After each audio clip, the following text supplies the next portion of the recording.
GR2 de volta e agora vamos falar sobre um assunto delicado, mas necessário. Como deve ser tratada a herança deixada por alguém que faleceu? O destino desses bens depende de muitos fatores, como a configuração familiar no momento da morte e a existência de testamento. A repórter Araceli Romão está com um advogado que vai esclarecer algumas dúvidas.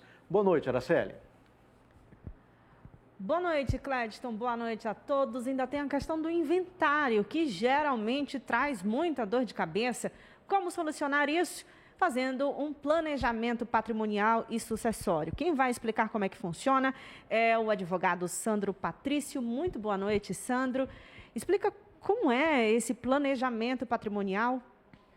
Boa noite. O planejamento patrimonial e sucessório nada mais é do que uma articulação, um planejamento em que você procura tirar os bens desse patrimonialista, do pai, da mãe, que construíram ao longo de sua vida um patrimônio para que fique para os seus filhos no futuro, e num ato de amor dos pais pelos filhos, para evitar o desgaste absurdo que se tem financeiramente com o inventário, o longo tempo que perdura na justiça o inventário, e também, em mais de 90% dos casos, a estatística mostra a desarmonia da família no inventário, é você fazer uma organização trazendo esses bens para compor uma empresa, um CNPJ, e aí depois que você integraliza o capital dessa empresa com os bens, já que empresa não morre, pessoas morrem, e cada vez mais o governo está abocanhando impostos absurdos sobre o patrimônio da pessoa física.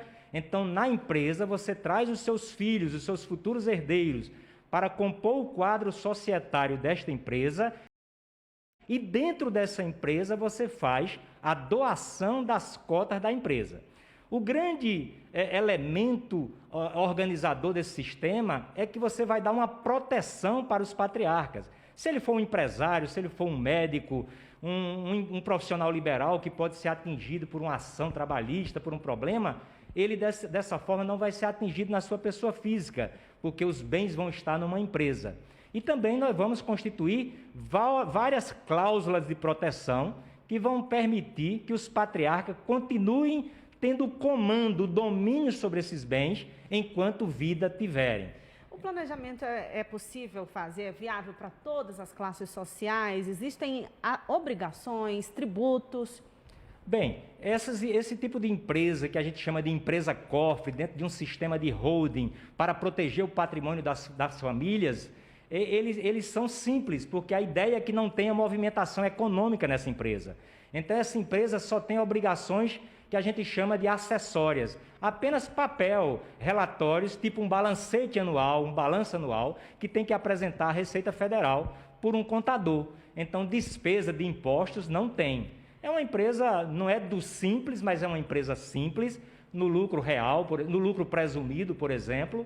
Então, não tem grandes dificuldades de se fazer essa gestão dessa empresa. Sandro, e quando esse titular dessa empresa, esse dono, o pai e a mãe falecem, como é que os herdeiros fazem? Além do instrumento que nós podemos colocar de cláusula de tranquilidade, de proteção para os pais, em que os filhos vão ter que esperar a morte do pai e a morte da mãe para acionar, através de uma simples entrada na junta comercial do Estado, mostrando os atestados de óbito, e automaticamente aqueles filhos que já eram donos, donatários das cotas de participação da empresa, automaticamente eles passam a dominar o controle da empresa. Então, é um processo que você gasta cerca de 10% do que seria o gasto absurdo de um inventário. É muito mais econômico e simples o processo. Sandro, muito obrigada pelos esclarecimentos. O assunto é um tanto vasto, Clédiston, mas nosso tempo acabou. Volto contigo no estúdio. Obrigado pelos esclarecimentos aí, Araceli.